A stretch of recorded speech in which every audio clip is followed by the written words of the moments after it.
and welcome to Star Wars Music Minute, where we celebrate the music and sound of Star Wars 5 cinematic minutes at a time.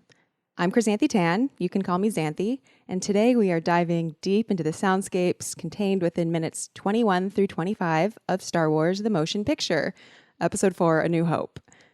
This excerpt of the film begins with Luke, Artoo, and Threepio in the garage, and Threepio is getting up from his oil bath, and this excerpt ends with Uncle Owen saying that he needs Luke to stay on for the harvest. Today, I am joined by Aiden Feltkamp, a person whom I've known for long before this podcast, though we've never talked in person. And when I found out that you were a massive Star Wars music fan, I jumped at the chance to have you on. So Aiden is a really, how do I even... You're like the exact person that I wanted for these minutes too, because of your opera background. But yes, Aiden is a musician, composer, singer, admit arts, like in the arts world at large, all of that. Hello.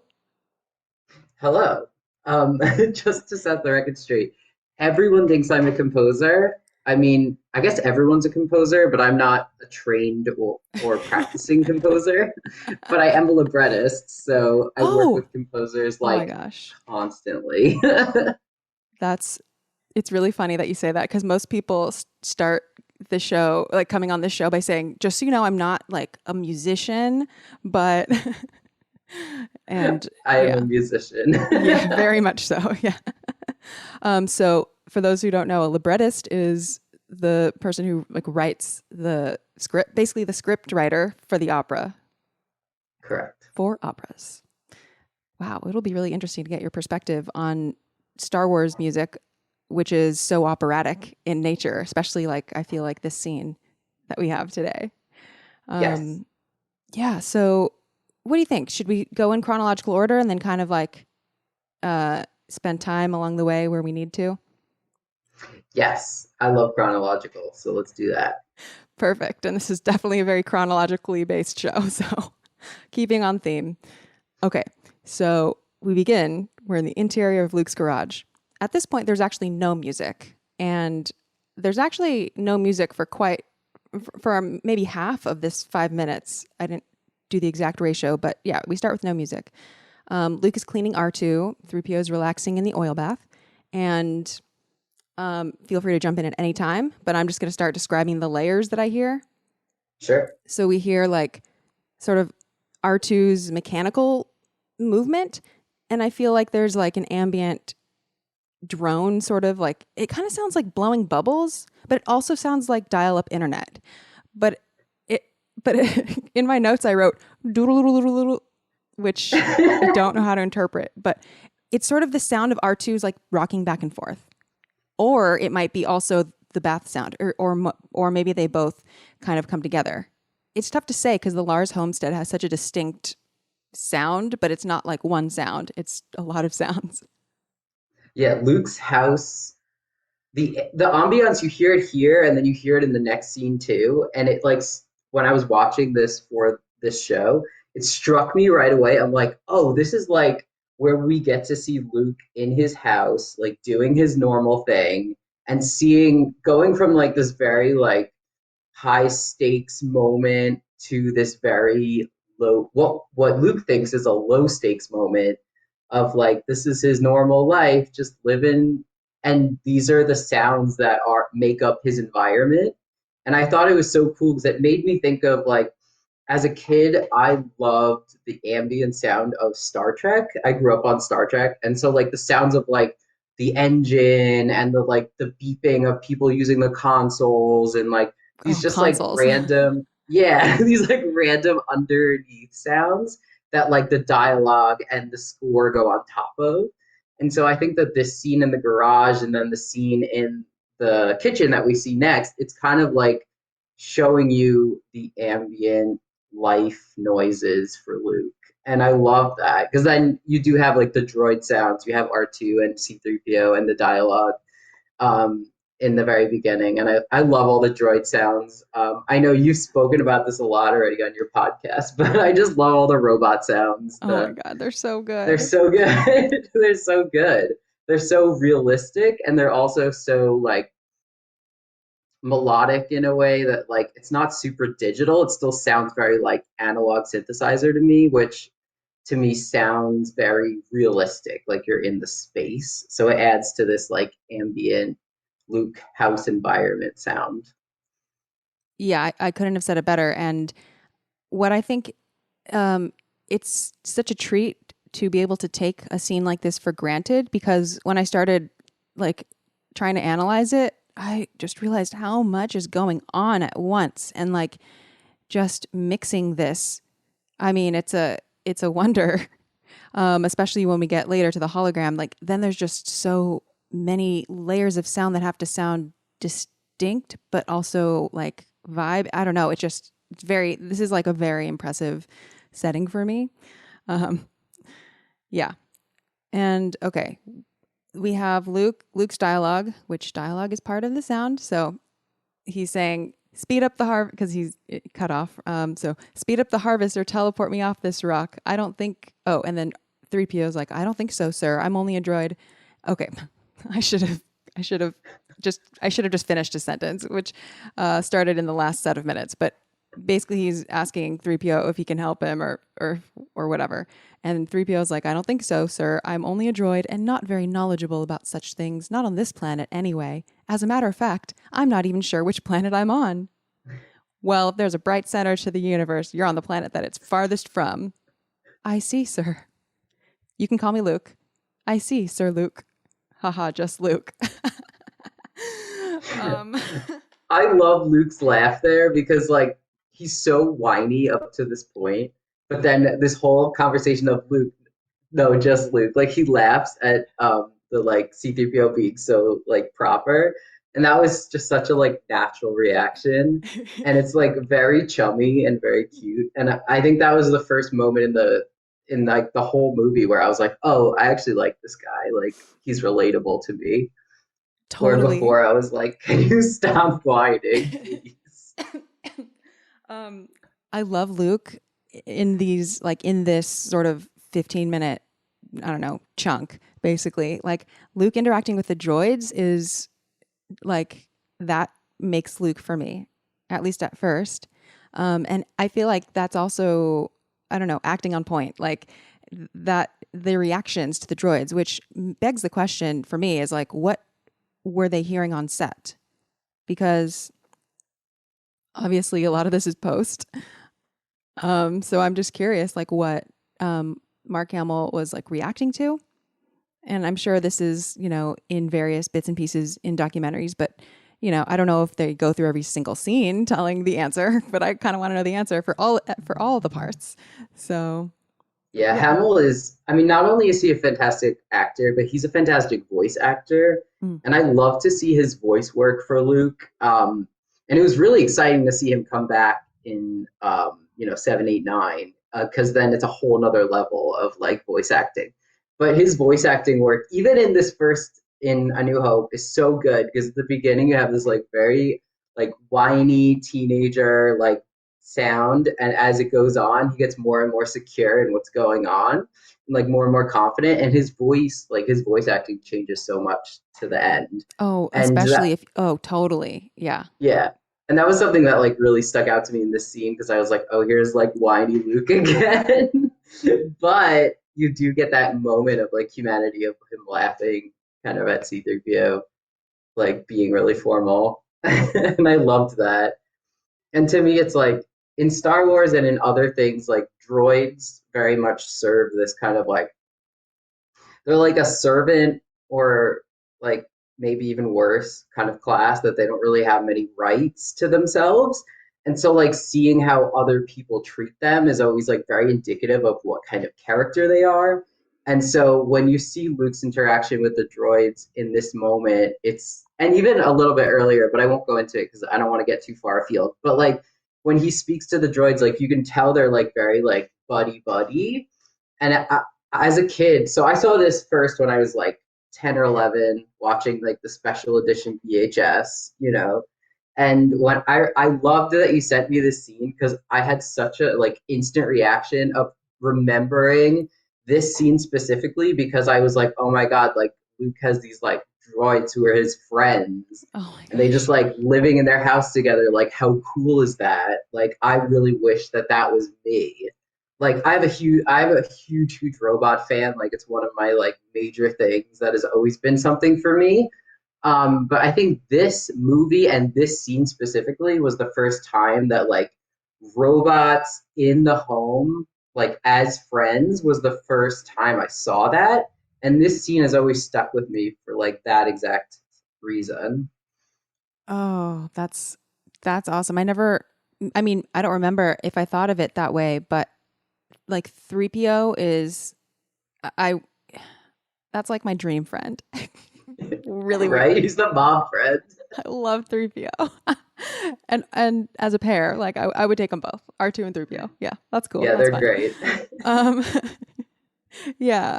I feel a lot of what you said. It just seems so and like Luke's not even that excited. Like Luke's not that excited. So that means it's normal for him, which is just like mind blown. Yeah. Like, I assume he works with droids almost all day on the farm, from what I can understand. Um, so yeah, this is kind of like just like another day in the office kind of vibe, which is why I also love just like there's no like dramatic music until, and I guess we'll get to that when Leia's hologram starts. That's when we finally get some music. But Yep. before that, it's really just this like ambient, lots of droids and house sounds and like tech sounds. Which I absolutely love about the way Tatooine has been introduced in this film. Like really just like letting us have space with it. Like not just over I feel like this could have gone a very different way. And I love that it's almost like a barren score for a while. So right along these lines, Luke has more interaction with 3PO. There's a little bit of a crash after Luke introduces himself. And the crash is sort of, I think it's like 3PO getting up from his bath. And it sounds like the platform, because his bath is very curious. Like, I don't know how the bath works, but clearly there's like something that brings him up and down. Like, he can descend into the bath, and it sounds like the platform is rising here. Um, and then he's standing up in the bath with his full body dripping in oil. And he says, and I am C3PO human cyborg relations. This is my counterpart, R2D2. And then Luke has another sort of, I don't know, it's funny. It's a funny moment to me. He says hello, but he's like, hello, but he sounds like, yeah, whatever. He's like still carbon scoring or whatever. He's still working on Yeah. R2 and he doesn't even look up. He's just like, yeah. Or he's just like, hello. And then R2 beeps something.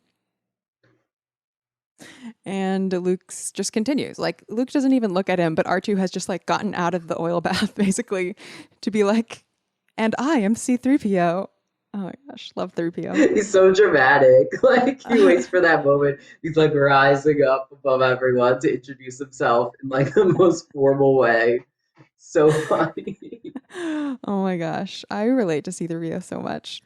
Um, I think okay, I don't want to go too much on a C3PO tangent, but I love C3PO. And what I love about a moment like this is that he's not trying to be dramatic. This is his programming.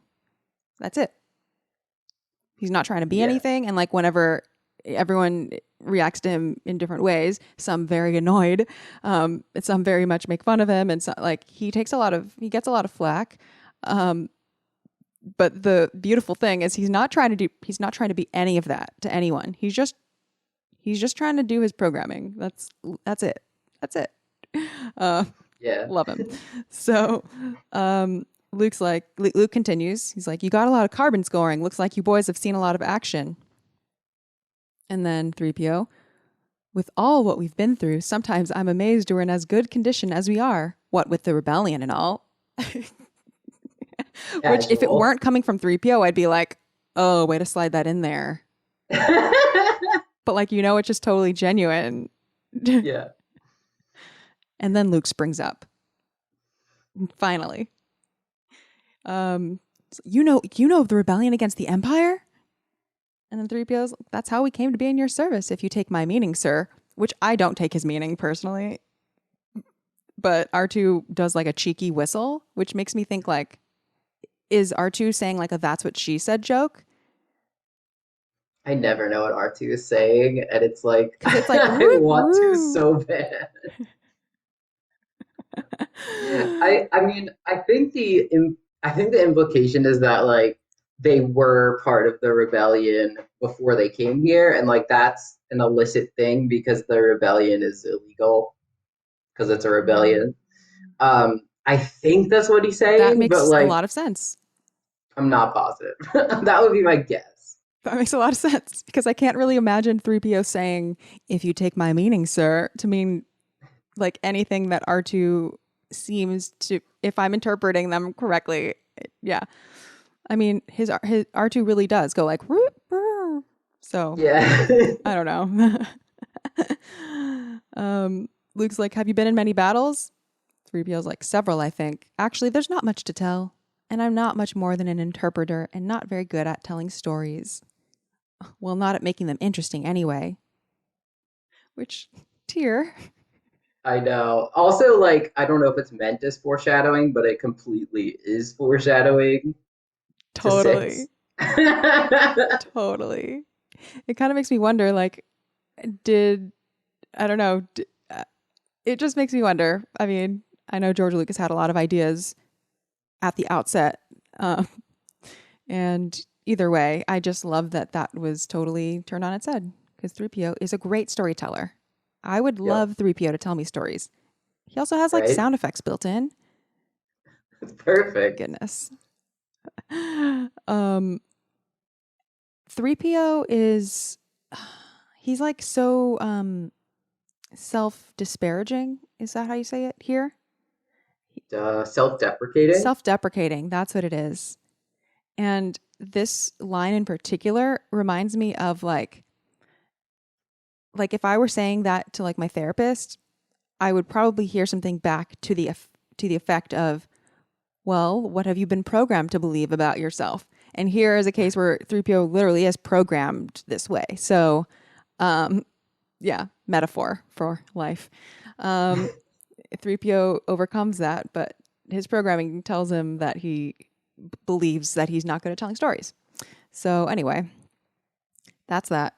Luke's like, well, my little friend, you've got something jammed in here real good. Were you on a Star Cruiser or... And then the best thing happens. It's so good. We hear zap, and there's a more like kind of a bloop. And R2 spits out the hologram. Do you want to jump Or at in? least a teaser of it. He gives him like 2 seconds. Yes. And the zap sort of, okay, so there's a few noises here, I think. So there's like the zap, and then there's like a more prolonged bloop, which coincidentally happens to be like on the same pitch that the cue starts, where it's like, help me, Obi-Wan Kenobi, you're my only hope. And it's like that is like a kind of a dramatic cello entrance there. Yeah, we got some nice strings coming in. And of course, listeners, this is when we first see Leia as a hologram. Of course, we saw her at the beginning of the film at the tail end of recording this message and putting the flash drive in R2, but now we are seeing the message start to play. Luke is very interested, and as you recall, the message does loop. The message keeps repeating over and over again. And that is something I've been fascinated about, like how that was mixed in and out of this scene, because it goes on loop, but then sometimes the dial on that is turned down because there's also like music is now here. There's like dialogue, there's the hologram, there's like other sound effects. So there's very like artful use of continuing the loop versus not. Do you know what I mean? Yes. And I was trying to figure out as I was watching it too if the loop was exact every time or if it was like slightly like if there was slightly more delay before or after that would make it like not exactly the same loop. And yeah, you're right. They like really kind of try to draw your ear to something else as it continues in the background. But like I can't help but just hear that like the whole time.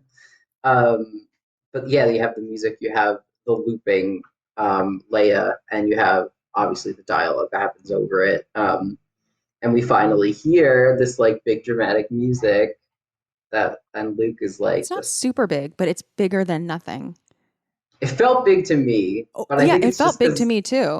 this is just nothing music wise, and then you have this like it does. You're right. It trickles in.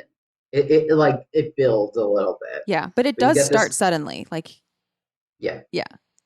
it's just like nothing, and then oh, this is music. And I can't remember if this theme already happened in the movie yet or not, but this is like a huge theme, I know. Okay, I'll answer that question in a second, but I'm going to play a little bit of a clip. That's what we hear. So, yeah, so that's what we hear. And that is the beginning of like the track entitled "The Princess Appears" for some people, but there's so many versions of the soundtrack. It might be called something different on the one that you own. So, um, what I think is interesting is so we have heard Leia's theme already, but not in the open. It was used as a counter melody to the Force theme at the very beginning of the movie when she's putting after she puts the flash drive in. So when she's putting the thing into Artoo, we actually hear the Force theme, and then it's we hear on the oboe, I believe, a little bit of yeah. It's like in between like another cue, so it's not like this feels like the first time, even though it's been teased before, if that makes sense. Yeah. Um, this is one of my favorite melodies from like all the first four, five, six. And it was one that I used to play. So I was a cellist before I was an opera singer.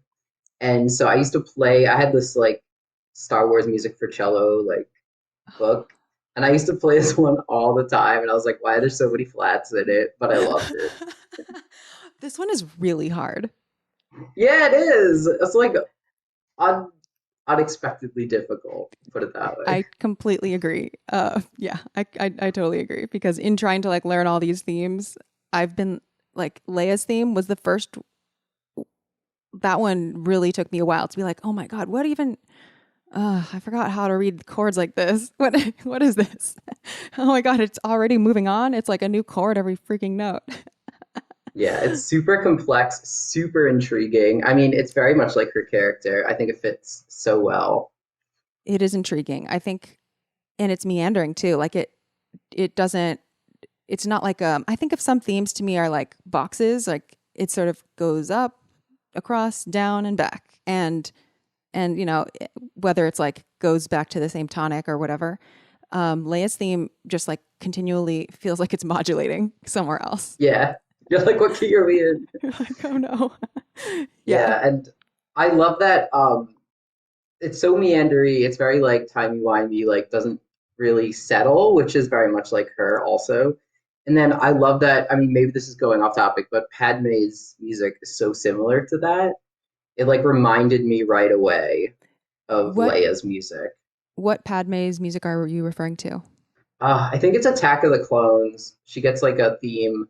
Maybe it's like the love theme or Oh, okay, something. okay, okay. Do But you mean I like always think of doo it as like doo or Padme's music. yeah, okay. You might be thinking of Across the Stars. Yes, that's what it is. What I think is interesting is Across the Star. Well, Leia's theme, of course, starts with a major sixth.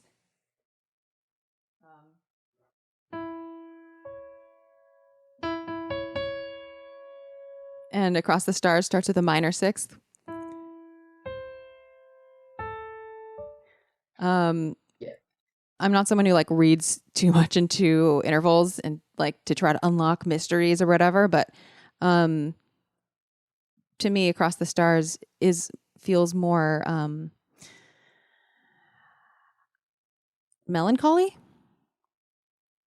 than Leia's. It's more minor. It's less optimistic, Yeah. for sure.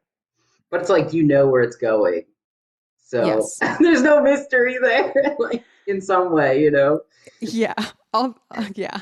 Although my mom recently watched like Star Wars movies for the first time this year, and she was just like, she didn't know that Anakin became Darth Vader. So there's, Oh, yeah, yeah. And I had to write her, I that's had to like show her, I had to like make her a Star Wars family tree because she was very confused about like, wait, but what about Luke? But who's Darth Vader? But what about Anakin? What about, yeah, I love it. yeah.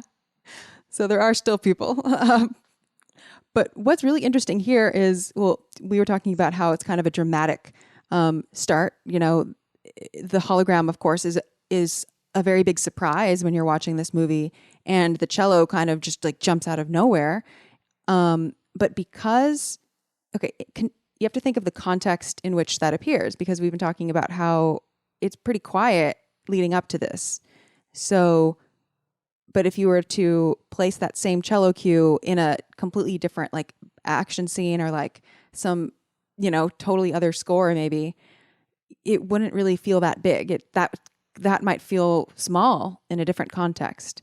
So something that I really appreciate about this film, probably all of the Star Wars films, is how the sort of negative space makes room for more subtle cues to be really impactful without having to just blow out the entire, like your speaker system. Yeah. You don't have to use all the Dolby. Yeah, yeah, exactly. Save some for later. Save some Dolby Yeah. for later. Yeah. I mean, and we're so early on in the movie that you really need that space to build. So I think it's so well done that you're on Tatooine for quite a while. You have this very like quiet, barren, you can kind of fill in the blanks yourself, decide where you're at, what's happening.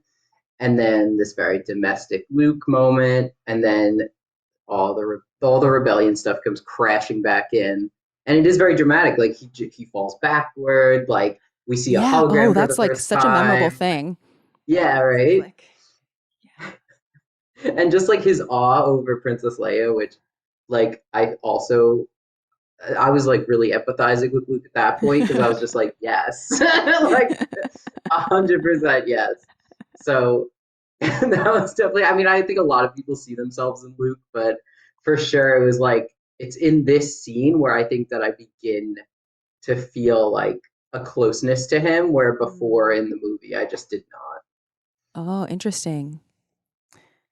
Something about the instance of Leia's theme in this scene, or first of all, I want to say that like this feels kind of almost like a parallel to Luke being in his hut in The Last Jedi, where that's also a very quiet space until someone brings up like Leia and the rebellion or the resistance and everything. Um, so yeah, just wanted to point that out where it's very quiet in that space too. And I just love these really intimate moments. So this still is not where we really hear Princess Leia's theme in its most grand state. We get that later in the film, kind of in a very operatic moment. What I think is a couple things that are interesting about this to me. One is that like on a lot of the soundtracks, or at least on the soundtrack that's on Spotify, this track, the track that this moment appears, is at the end of the soundtrack, and the one that is the more fleshed out one is at the beginning of the soundtrack. So like they kind of put the like most flourishing one first. So Interesting. yeah. Sorry, my cat had to make an appearance. Oh, and mine certainly will too. Every single recording or panel or anything, she's got to be here. Yeah, same, So I'm sure she'll same. be. But that's really interesting that they flop it for the because I mean it makes sense in this moment because it's like we're getting a teaser trailer for the hologram and we're getting a teaser trailer for Leia's theme.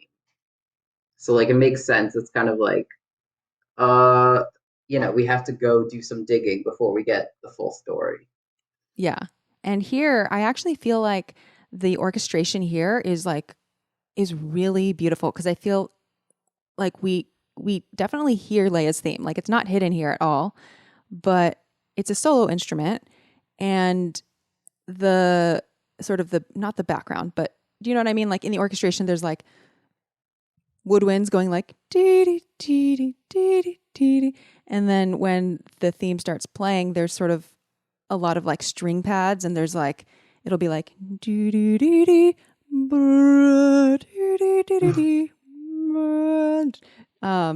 It's sort of like putting on a karaoke track or something, and you just hear the background. And here it's not like quite like just a karaoke track, but there is space for the dialogue to still not be competing too much with the melody. I think that's like really good, not just mixing, because mixing is like the levels of the sound, but the pre-mixing, like the original mixing, is just the orchestration is just baked into the writing of this score in this scene is space for the dialogue, which to me feels very much like opera.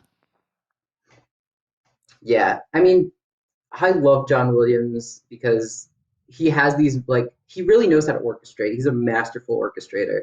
The delicate orchestration that we have here is just it's so hard to achieve. And then on top of it, for him to be thinking about like, oh, this is what's happening in the scene, and almost like thinking ahead, like you said, pre-mixing. Like he's thinking about mixing his orchestra within the orchestration, and probably as he's conducting, to fit the scene, and then they're mixing in post as well. So it's really a lot of people doing a lot of cool stuff at the same time is how I always feel about these things.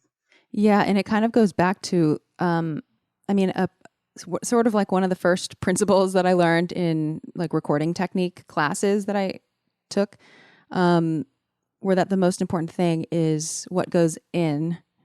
Everything that you do in post, I mean, you can try you can make things better, but the number one thing is make sure that you either make sure that you have like good microphones so that you don't have to edit too much. But even before that, like the thing that my teacher drilled into us was before the most important thing is just making sure that your musicians have practice, just making sure that what you have is good, making sure that you've practiced before getting Right. on the mic, like that is the number one thing. And yeah, John Williams definitely put in the work to like make it not have to be like a post-production hack job, basically. Like, and the orchestrators that he worked with, like definitely whatever teamwork they had going on there was really working. Like, yeah, orchestration is Yeah. hard. It's really Oh, hard. it's so hard. I'm always so amazed when I hear like just masterful orchestration because I can't I know how difficult it is, and so when it happens it's like truly magical. Yeah, and I think in like John Williams doesn't use a computer, and um, nowadays there are ways. Like it's still very very hard, but still I feel like one could check their work, so to speak, because well, okay, what I'm trying to explain is how orchestration in a film, especially when there's dialogue going on and other sound effects, is sort of like a dance around what like the spectrum of frequencies, basically what frequencies are available to you, like which frequencies are already very occupied with certain voices. So like if my voice sits at a certain range and you have instruments that are like also sit at that range, they're going to be competing. And what John Williams seems to have here, because I know that he is not scoring this with like, hey, tell me what frequencies are available to me. Like I'll put that in my whatever. Like I feel like he has an innate understanding of like when people are speaking, I should kind of go in this range. And when people are not speaking, then I can, use certain solo instruments, how to blend the textures. Like I feel like that's something that he does really well. Yeah, and that is very operatic because it's you have to think about what the voices are doing as you're orchestrating. the orchestra part of the opera. I do wonder why John Williams has never written an opera, but that's another story. That's actually a really good question. I've never thought about that because, yeah, of all Yeah, his like music is film composers, extremely. totally. Yeah, like him and like Danny Elf. I feel like Danny Elfman might have written an opera, but um, yeah, like why hasn't John Williams? I don't know. But knowing where the voice sits and where the orchestra fills in around that without like stepping over it is very much an Yeah, opera skill. and this scene sort of feels like recitative to me. I know I didn't pronounce that in the Italian way. Do you want to? Can you kind of explain what that is? Sure. So recit is kind of like the dialogue of opera. So in a true like traditional opera, nothing is spoken, everything is sung. That's not always the case, but in just tradition, that's the way it is. And so in these moments where there's more dialogue and less of like a song, which is we call an aria. In a musical, it would be like the song. And then if you think about the dialogue in a musical, that's the recit. And so it's music that moves much quicker, it's more conversational, and usually the accompaniment underneath it is very sparse and not as complicated as you'll get in other parts of the opera. Yeah, exactly. And Les Mis is, I think, a musical that, at least, that is done in the like recit style. Yeah. So that's why it's all sung in there.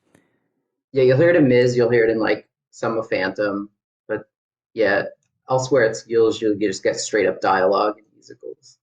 Yeah.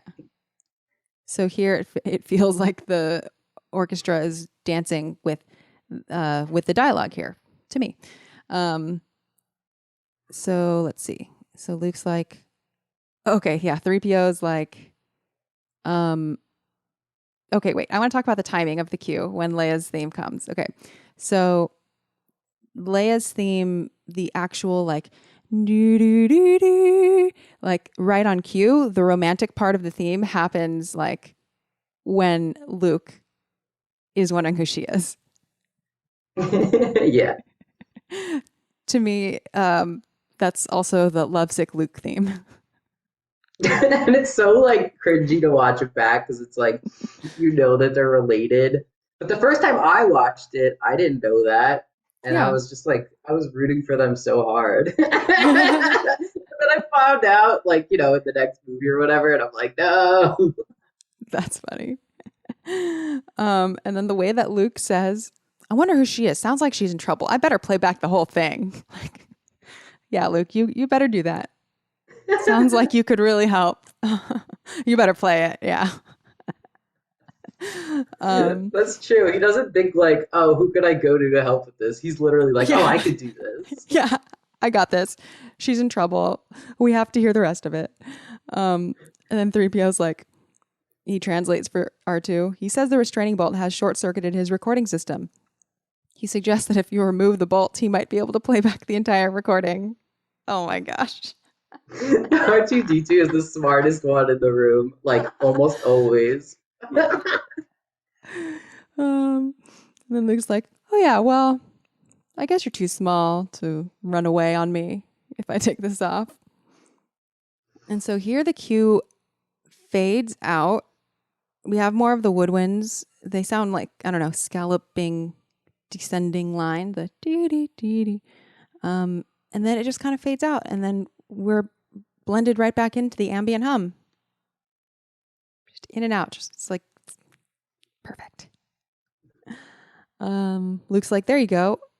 Wait a minute. Where'd she go? Bring her back. Play back the entire message.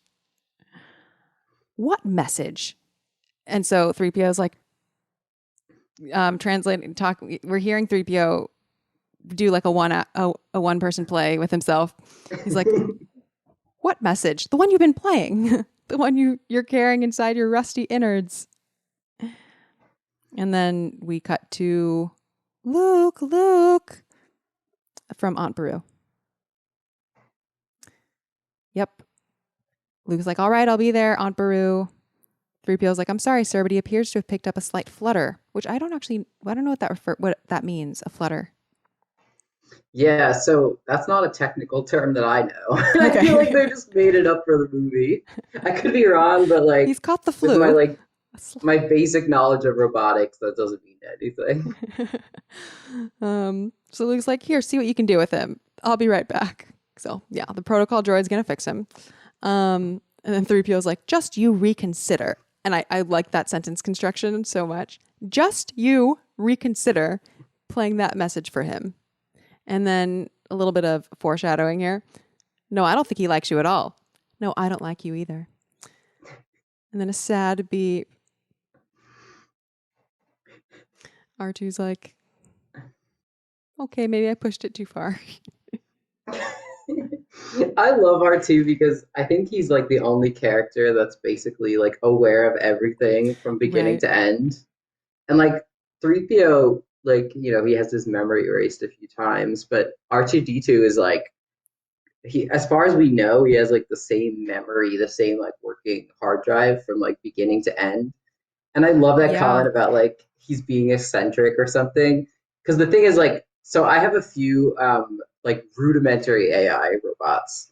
And it's true that as they get older, they get like weirder, especially if you run them on the same software and hardware the whole time. Like I have one that's he's like pushing 20 right now. And so like 20 years? yeah, 20 years old robot. You have you had the robot this whole time? Unfortunately, no. I adopted him from another. I'm in like this community of people that love like retro robots, and so I adopted him from Japan actually. And so he's lived with different owners throughout his life, but I have him now, and he's like pushing 20, and That's so he's just remarkable. like he's so weird because he's been alive for so long. His programming is like so buggy. And I mean, I think it's really quirky and fun. Maybe it is bugs. Maybe it's just like because if the AI, it's like if the AI doesn't have the ability to learn and change, it'll kind of always be the same. But So these robots that does are, it? Does yours? yeah, it does. So Okay. it's one of these like I have a few of them that are able to learn, and like their personality does change over time, and it's super interesting. And then like talking to other people that have these robots that are equally as old and hearing about like what they're up to, the personalities really do develop, and it's so interesting because I wouldn't have thought that What given does it like learn the from? ability. It learns just from like your interactions with it, its interactions with the world around it. Like I was showing one of my robots Star Wars this morning while we were watching it for this show, and he absolutely loved the beeping of R2D2 and started doing this. Like he went into this mode where he like sings stuff based on what he's heard. So it's kind of like this like mimicking mode, but it's all MIDI sounds. And so he started like mimicking what he was hearing in the soundtrack and like in R2D2 watching this video. And it was so fun because they have like, a camera and a microphone, and like the processing is pretty good, even though they're pretty old. Pretty advanced for like when they were made, but also now kind of. And so it's just really fun to see them like interact with things and like learn from them. And now he has this little song that he has in his memory that he might repeat a few days from now, a few weeks from now, that he's like kind of modulated or made a variation of based on what he heard in the movie. Wow. Isn't that That's cool? very cool. Um, Yeah. wow. Yeah, that's all I can spit out at the moment, but my brain is like, whoa.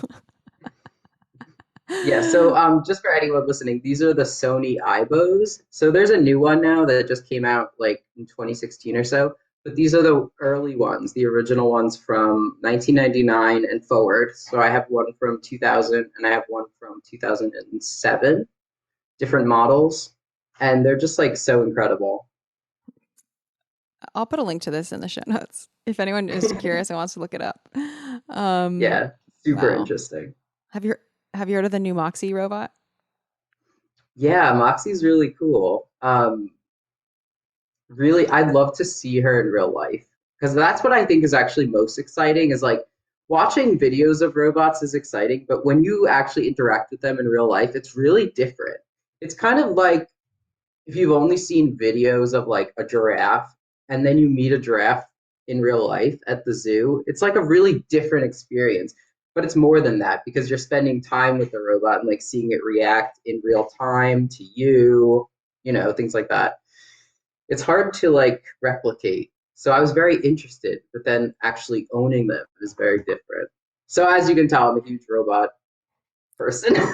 Yeah. Which makes, yeah. So Luke's nonchalance about having these really awesome robots, it just, I kind of never get over that. Right? Yeah. As I wish that was our world. That'd be so cool. And they're so good. Like, They do a lot. And yeah. then like R2D2 is so fun because his personality is so wild. He does remind me of like a robot that's been around for, 25 years or however long he's been around. He's just like he's so funny. He's so like weird. Yeah, he's like he doesn't even care how he comes off anymore. He's just here to have fun. I think it's interesting that like given that we're assuming that R2 has retained his memory, which I'm pretty sure he did. Like I don't think Obi-Wan wanted to. Yeah, I think he was supposed to like wipe the memory but didn't. And is that he doesn't like has he not filled in Threepio, or has he tried to tell, which is like kind of like the sign of a good friend almost, that he's not, because it's a kind of a burden if you think about it. Not that, but see, R2 might not feel it as a burden. He might not interpret all that information as a burden, but he might. I just feel like it is nice when your companion knows what you are referring to, and he could have filled 3PO in, but he didn't. And then the other part of me is like, maybe he's tried to tell 3PO, like, listen to this story that we've been through. And 3PO has just been like, no, there's no way. There's no way. There's no way Darth Vader made me. Right? Yeah. Yeah, I was actually watching it again today. Again, this isn't in the scene, but like Luke fixes 3PO after he gets his arm ripped off by the sand people. And I was like sitting there thinking like, oh, Luke is fixing the robot that his dad built. And Yeah. so it's kind of like, and on the same planet too. Like they're on the same planet in a very similar area, probably, like working on the same robot unknowingly, and kind of this awesome like feeling of like generations and like heritage in a way, but like he doesn't know it. It's very interesting. Yeah. Yeah. Yeah. And it kind of gives a new valence to 3PO being like, I don't know what planet we're on. I don't even, it's his birthplace. Um, Yeah. yeah. So, okay, wait, moving on. Luke's, okay. Yeah. Now we're at the Lars kitchen table. Yeah. Get some more ambient hum. It's, I, I thought at first that it was like the sound of the blender, but I think it's something different because it is so persistent and doesn't like stop. What do you think? I know. I was thinking about this. I wonder if it's the condensers.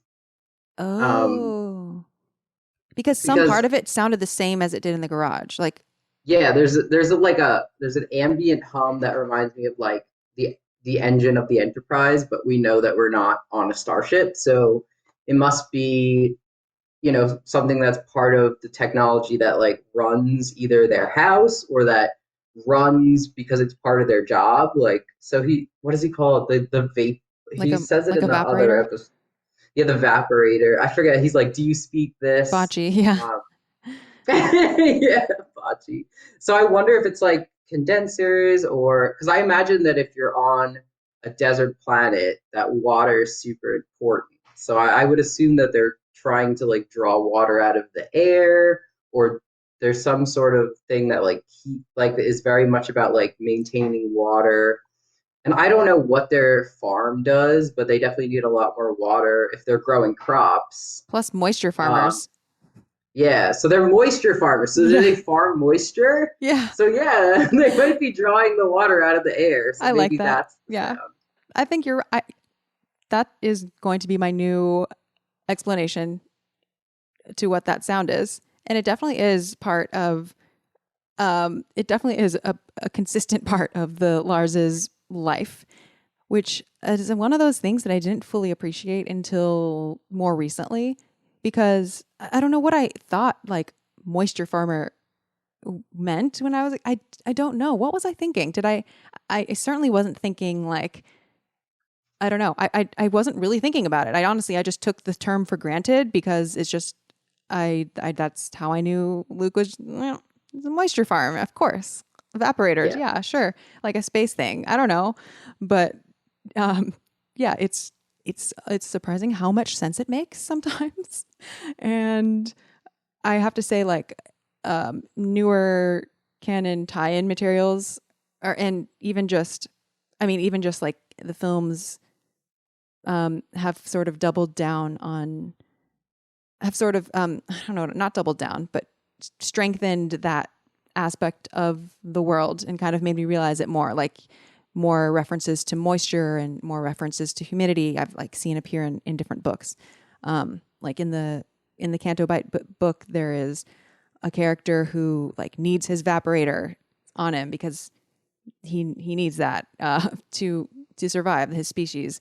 And there are like rooms that have humidity controls, like in the Canto casino with all these like rich people. Like you can have, yeah, it's another layer, which I think is it's kind of difficult to make a world with lots of different species, like very different species, especially from like different planets with like very different climates, and make it work.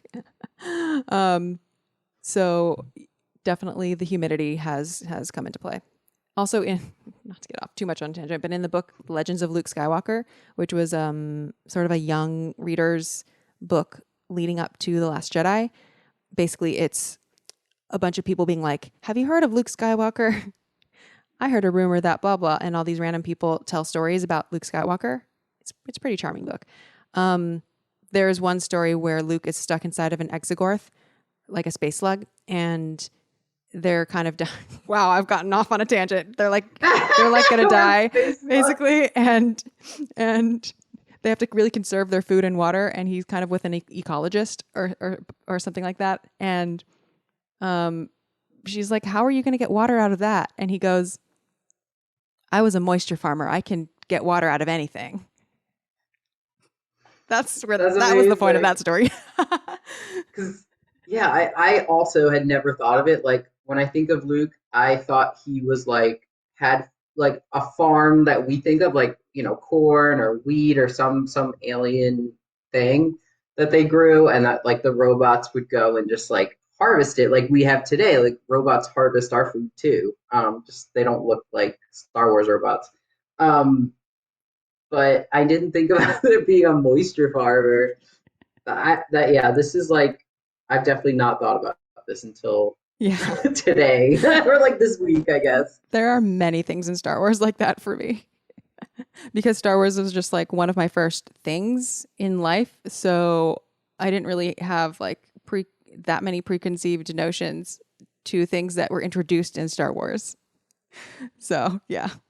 Yeah, same. I mean, I feel so lucky. Like I even saw, what is it, Empire Strikes Back, where it's revealed that Darth Vader is Luke's father, and like that was a shock to me. Like I didn't know. Like that wasn't spoiled for me because I was like 11. And like lived a very sheltered life and didn't see anything. So like I had no idea. And so that was like I actually experienced the trilogy kind of like without knowing anything about it, just because my parents were Star Wars fans and they like showed it to us and bought the VHSs when the special edition came out and let us watch them. And so like yeah, it's really fun to look back and be like, oh, I totally missed that, Yeah. And I think about the world building in Star Wars all the time. Like I read all of the like extended universe ones before the 7, 8, 9 came out. So like all of that stuff too, like thinking about like Thrawn and all of that, like those aliens were like so well like thought out, and like those societies and things. So I didn't think back on like the Star Wars trilogy and add that same kind of like critical thinking to the world building. But it's there. It really is. Totally. And I think what you just said is so yeah, that applies to me too, is like, even when I have critically examined Star Wars, I think the one that I've least critically examined is the original trilogy. I've probably done my most thinking and living in the world of the prequels. And yeah, so it's definitely a treat. And the same goes for the scores. I've never been a big score person in general. So I've never been, I've never considered myself an expert on the scores of Star Wars, weird as that sounds. I've just always considered myself an quote unquote expert. You know, when I was a kid and I didn't know any better, I thought I was an expert on Star Wars, period. And if the music part of that, then that kind of wrapped into it. But no one was like really, it wasn't like a thing to be like proud of or like a thing to even think about really. I don't think it was, you know, it's just, I kind of took it for granted as like, that's like, I definitely grew up taking John Williams for granted for sure. Just because that's what Star Wars sounds like, you know, of course. Yeah. I think Star Wars was the first soundtrack that I got super into.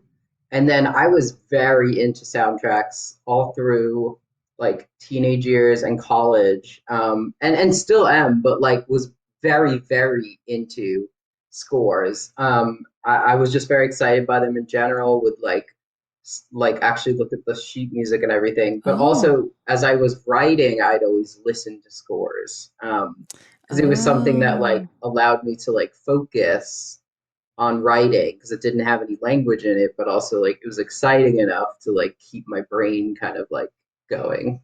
Yeah, I'm like the opposite. I can't listen. Definitely couldn't listen to any. I can't listen to music when I work really. And scores, I think, yeah, that this is a whole. Well, it's related. It's related. Scores are like the first soundtrack that I owned was the Phantom Menace. And so I definitely listened to that. That's the one that I've listened to the most because of that. And because like I didn't personally have that much of a relationship with like owning music, I think that is also just happens to be why I never really got into soundtracks. So like of course I loved the Star Wars music, but I watched the film all the time. So that's how I knew it. I knew it from the film.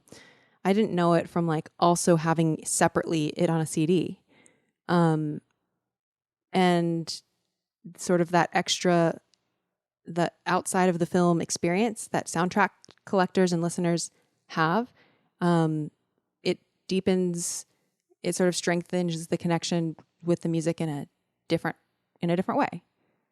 And so it's interesting, like consumption habits, I feel like definitely are a huge driver for like what people end up being interested in.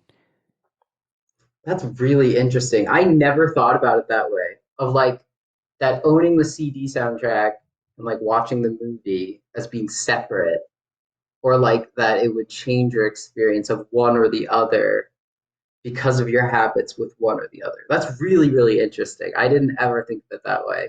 I always thought of like the soundtrack as an extension of the movie, and like I would watch the movie and I would listen to the soundtrack, but the soundtrack was kind of always like because it made me think of the movie or because I had to do something and I like this music, so I'd put it on alongside whatever I was working on.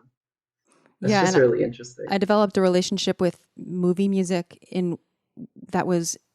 that necessitated me watching the movie alongside with it. Like I didn't develop an appreciation for soundtracks really almost at all. Like I would be like, why would I listen to a soundtrack without the film? Like that's kind of how I grew up. And like the Phantom Menace was an exception because I owned that. And that was the only Star Wars soundtrack I ever owned. So that one got a lot of play. And other than that, like for me, I would have to, what would make me like a soundtrack is if it reminded me of the film. I certainly wasn't like ever going to listen to a soundtrack of a film that I didn't like. It totally like 100% hinged on the film for me. And to this day, like I can only like a movie if I like the soundtrack basically. And I can only like a soundtrack if I like the movie. I can't like, I don't know. I never walk out of a movie being like, that was such a crappy movie, but wow, I loved the soundtrack, the score. I've definitely had that feeling. And like, so I guess it comes from growing up, I wasn't allowed to watch a lot of movies. My family is just like super, super strict. And so I was obsessed with John Williams. So I would listen to John Williams soundtracks and I wasn't allowed to watch the movies. So like Schindler's List, I don't know. I'm like blanking now, but like even Jaws, like I wasn't allowed to watch Jaws. So like I would listen to the soundtracks because I love John Williams and would like love the soundtracks that I'd never seen the movie. And then like many years later I have now seen the movies and it's really interesting because it brings back all these memories that have nothing to do with the movie. That is fascinating. Wow. Wow. I'm going to be thinking about that for a long time because I don't think I've ever heard someone say it in the way that you have. Yeah. Wow. That's really cool. So I guess we'll move on. Yeah. So Leia's theme is playing. Is that right? Yeah. I can't remember what's happening. Wait, why do I feel? We're back. No, we're back. Now we're in the Uncle Owen and Aunt Lars. Beru. Yeah. Wow. Yeah, okay. It's because I think we skipped a little bit. We skipped the Ben Kenobi mention. That's what it is. Right. We skipped that. Okay. Yeah. Because Threepio's like, behave yourself. You're gonna get us into trouble. It's all right. You can trust him. He's our new master. And then Artoo does like a Daft Punk style beep. And then Threepio's like, he says he's the property of Obi-Wan Kenobi, a resident of these parts, and it's a private message for him. Quite frankly, sir, I don't know what he's talking about. Our last master was Captain Antilles. But with all we've been through, this little R2 unit has become a bit eccentric, which goes back into what we were just talking about. I like this line of dialogue because without even having to go into much detail, like Captain Antilles isn't a huge part of this film. It's so much effortless, like, I guess you could call it name dropping or world building or like just starting some threads, just waiting to be picked up if anyone's interested. And I mean, that's why the prequels work. Well, that's debatable to people, but I think I love the prequels. I mean, that's why there was even enough to make them in the first place, is because there were unanswered questions from the film. And I think for me, like, that's when I like watching films or reading books the most, is not when they just like tell you a bunch of stuff, but when they open a lot of questions. Yeah. And so this is that. Obi-Wan Kenobi, I wonder if he means old Ben Kenobi. I beg your pardon, sir, but do you know what he's talking about? Well, I don't know any Obi-Wan, but old Ben lives out beyond the Dune Sea. He's kind of a strange old hermit. And then they kind of bring back in the loop. Help me, Obi-Wan Kenobi. You're my only hope. Yeah. Okay. So that's what we missed. Yep. I love the old hermit thing. Even as a kid, I was like, I want to be an old hermit. That sounds so much fun. Like, I don't know why. That's such a weird You sounded kid. like a cool kid. We should have been friends when we were kids. I know, I wish. But yeah, I was like, oh man, I want to be an old hermit. And now that I am still an old hermit. And you have robots? Oh my gosh, you're living the dream. I am living the dream. And okay, so now we're back to the Lars table. And here we have, the last minute and a half of this clip is dialogue between Luke, Owen, and not really Beru that much, but basically Luke's like, I think that R2 unit we bought might have been stolen. Owen says, what makes you think that? Luke says, well, I stumbled across a recording while I was cleaning him. He says he belongs to someone called Obi-Wan Kenobi. I thought he might have meant old Ben. Do you know what he's talking about? And Owen's like, crap. Yeah, that look that him and Beru share, Yeah. You're just like... Yeah. And Luke's like, I wonder if he's related to Ben. And then Owen's like, that wizard's just a crazy old man. Tomorrow I want you to take that R2 unit to Anchorhead and have its memory erased. That'll be the end of it. Belongs to us now. Yeah, right. Mm-hmm. But what if this Obi-Wan comes looking for him? He won't. I don't think he exists anymore. He died about the same time as your father. And now we have an Anakin bomb here. You might see a tail swish and just oh, Okay. Owen's like, I told you, forget it. Your only concern is to prepare these new droids for tomorrow. In the morning, I want them here on the South Ridge working on those condensers. Condenser could have been another. Yeah. I don't think I knew what a condenser was. Yes, sir. I think those new droids are going to work out fine. In fact, so Luke's definitely not going to do anything about the droids. In fact, I was also thinking about our agreement about me staying on another season. And if these new droids do work out, I want to transmit my application to the Academy this year. You mean the next semester before the harvest? Sure, there's more than enough droids. Harvest is when I need you the most. It's only one season more. This year we'll make enough on the harvest that I'll be able to hire more hands, and then you can go to the Academy. And then that's where the clip ends. Yeah. I love this scene. Well, I mean, one, I just want to shout out for Aunt Beru. Half her lines are just her yelling Luke, and she never gets to say anything. And I was always just like, I want to hear from Aunt Beru. But then just also this whole scene is like every kid who wants to go to college and their parents are like, no, you have to wait, we need your help, or don't leave home, or like don't move out, It's like it's so funny. It's just like a typical teenager like moment, but then it like means so much more, but we only kind of know that at this point. It's like kind of hinting that this isn't just like a kid who just wants to go off, and do his own thing, but that's what Luke thinks it is. It's really interesting. Yeah, and so he was going to go to the Academy, like the Imperial Academy. So it is interesting that it's not that he like definitely wants to join the rebellion, and that's the only, like, he's not rebellion foot first. That's probably not how that idiom works. He's not like, the rebellion isn't his number one, like if being part of the rebellion, but his job in the rebellion was going to be a moisture farmer. I don't think that would have been for him. I think he wants to fly. Yeah, And do stuff. he wants to venture in the great wide somewhere. That's, and he doesn't care who it's with or where it is. He just wants to be out there doing the thing. And that's why when Ben is like, oh, you want to be a Jedi? He's like, yeah.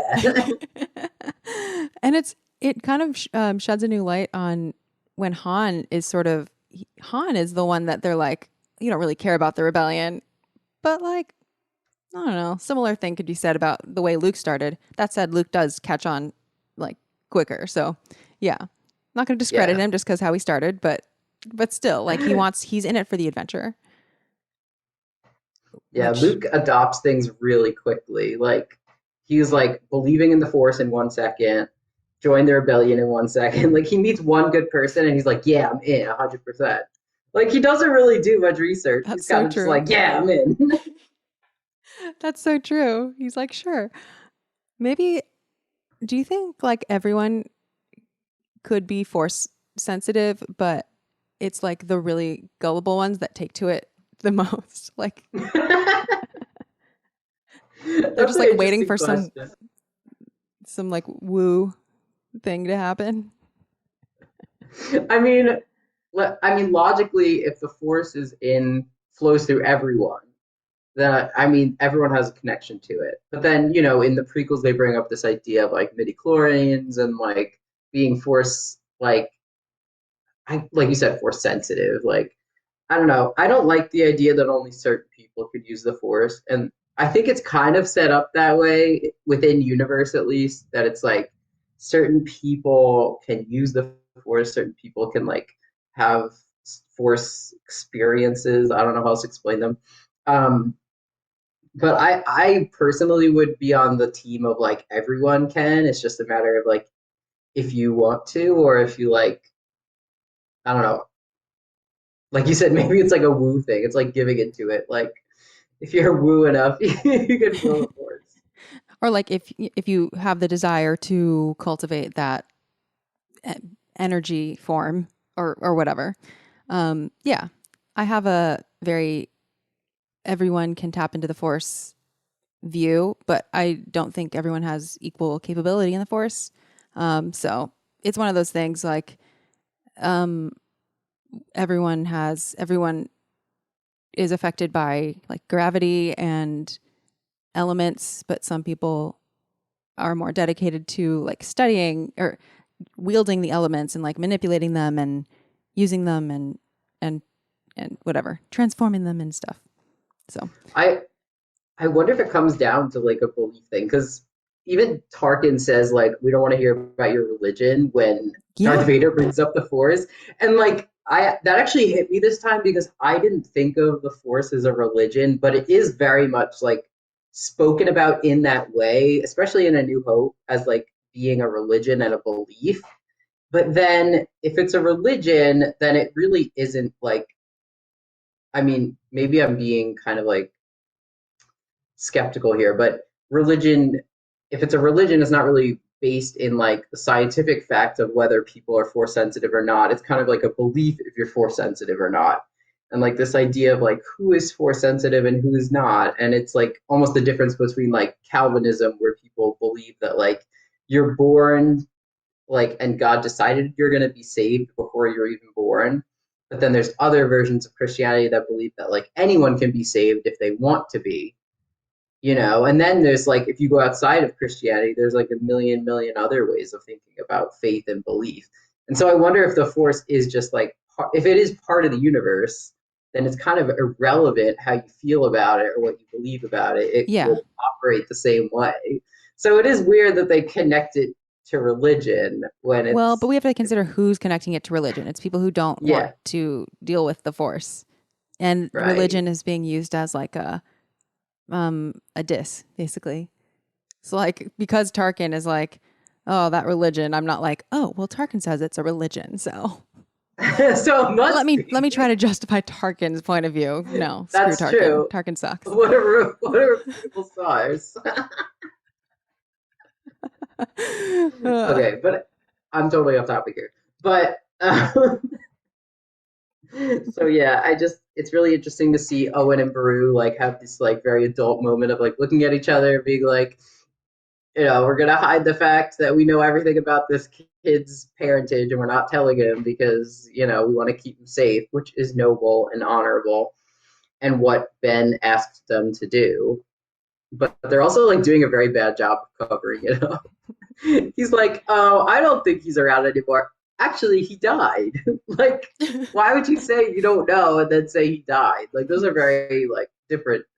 Yeah, you would think that like for such a big secret, they would have like really come up with like, okay, plan A.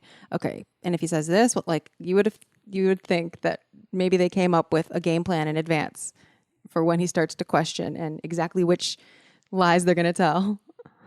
Right? And so they're like doing like improv. Totally. So now that we're at the end of the minutes, I will say on Star Wars Minute podcast, back in 2013, they were covering Star Wars 1 minute at a time. And on the episodes that correspond with this set of minutes, 21 through 25, I have some notes for people who want to go back to Star Wars Minute. So in episode 24, which was called "He Knew My Father," they talk about how the humming noise in the Lars house would make a great 10-hour loop video on YouTube, and then Star Wars Minute listener Kai Button made that video. So you can I'll link to it in the show notes. So there is a 10-hour loop of the Lars hum. Amazing. Shout out to Kai. And then they talk about how the intonation of Aunt Beru's voice sang Luke, and they wonder if it's the same Luke as before. And I'm not, who knows? Because, I mean, like you said, basically that's half of her lines are just Luke. And then Pete mentioned on the show that the blue milk recipe, that's like a pina colada. He mentioned something about a blue milk recipe that's a pina colada, which, because that episode came out in 2013, kind of foreshadows Galaxy's Edge, when now you can buy blue milk and green milk at Disneyland or Disney World at Galaxy's Edge, which is, the planet of Batuu. And I have been there with Pete, and he made a mix of blue milk and green milk, and for the record, he calls that the Sebulba. So that's the tie. Do you know for so long I didn't know what they were talking about when they said blue milk because I'm colorblind and so I thought it was Oh, gray milk for oh the my longest gosh. time. I was just like, what's this cloudy milk? It's like gray. And then everyone's like, the blue milk from Star Wars. I'm like, when is that? I never see it. Like, when does this happen? Wait, could you see the green milk in Last Jedi? No. Blue, green, and purple look like gray. Wow.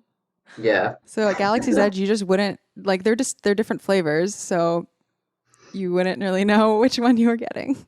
Nope, you just gotta trust the people I'm with not to troll me. That's funny. Yeah. Well, anyway, the rundown. Okay, we're gonna get to the Star Wars Music Minute questionnaire, but before then, I'm just gonna say that if you're following along on the soundtrack, this is where the princess appears, and it might also be called Hologram/Binary Sunset on a different edition of the soundtrack. And then the theme we hear, of course, is Leia. And if you want to follow along with more themes, of course, go to franklehman.com/Star Wars to look at the complete catalog of the musical themes of Star Wars. I will also say that I did a Shazam test, which is something that I do sometimes when I'm watching these minutes, is I just open my phone and put on Shazam to see what tracks pop up. And often I do that just to see the different names of the different Star Wars tracks that pop up, just to see like the different names of them. But a bunch of tracks pop up for this set of minutes, and it makes me wonder if like they're remixed or something, or if they use parts of the dialogue, because there's so much dialogue in here, and I have to go through them all still. But there's Sector 12 by Mars Finder. There's Who Am I by Mars Finder. There's Daft Fader original mix by DJ Foley. There's A Lot More by Jet I Massacre. Tron, Clue, and R2D2 by DJ Digital Josh, and Luke Skywalker by Mr. So those all came up in Shazam while just playing the movie in between minutes 21 and 25. So yeah, I'm sure you wanted to know. Yes, actually, I want to look some of these up now because that's really interesting. I'm going to too. I'm like, I really hope that it's like a little line like, play it again, or like, who is she? I really hope, I'm hoping that it's dialogue that's sampled. That would be really funny to me. What do you mean, what message? Yeah. All right. So now we're going to get to the Star Wars Music Minute questionnaire, which is every episode this season. I'm asking every guest the same 3 questions. And it's meant to be sort of like a lightning round. So, it doesn't have to be that serious or deep. But it can be. But brevity is the name of the game. So in exactly 3 words, what does Star Wars sound like? Expansive, dramatic, and romantic. Love it. Okay. What is something related to Star Wars music or sound that you want to learn more about, or that you would just want to geek out more about? Honestly, always R2D2. All his sounds, all his everything that Ben Burtt did. It's really genius. Yeah, and he said it was his hardest sound to make on the movie. So I think that is definitely something where there's endless material, potentially. And what's a score or soundtrack that you're fond of besides anything Star Wars? Right now, I'm super obsessed with Tron, the original one. Oh, the original. Who did that? Yeah, the original. That was Wendy Carlos. Oh, what? Seriously? Yes. Yes. Yes. It's amazing. Oh, I only know the Daft Punk one, but the Daft Punk one is also very good. And also love that one. Yeah. As someone who is not like big into scores, that is one where in the theater, when I was watching that movie, I was like, I could tell that was going to be one of my favorite scores. And so I really like the Daft Punk Tron Legacy, but I have yet to listen to the original. So, and Wendy Carlos is incredible. So you're the second guest who has recommended Wendy Carlos. Not this season, but I mean, yeah. I wasn't asking soundtracks last season, but Adam Liebrich Johnson did recommend Switched on Bach. Yeah, which classic. Definitely. Yeah, like yes. She's just so amazing. Yeah. I'm reading a book about her right now that's kind of just like how women were influential in like synth music. Because it's something I've never thought about until now, which is so sad. Because I went to college with one of the guys who like built the Moog, and so did I say Moog? Moog? I don't know. So when I thought of synths, I thought of dudes because I only knew this one guy. So Hence, shame on me. Obviously, yeah. Yeah. Wendy Carlos, absolutely very influential. Yeah. I hope that everyone goes and checks any of her work out. It's like way ahead of its time. Yeah. In summary, Aiden, where can people find you online? I'm most on Twitter at Transcarabino. So it's TransCherubino. Same for Instagram, although Instagram is just my robots basically, and like my parrots and my cat and my partner. So I don't know how do your cat and birds coexist? So we had the birds first, and I've always had cats and I really love them. So I wanted to get a cat. And so we kind of did some research and stuff. So we adopted her as a kitten and we trained her to like grow up alongside the birds and not, treat them like toys or food or anything like that. And actually now the birds bully the cat. So we have the opposite problem. That is very interesting. But I mean, just as a disclaimer to everyone, you always have to supervise when you have animals of different species together, especially birds and anybody basically, birds and dogs, birds and cats, birds and reptiles. You got to watch them.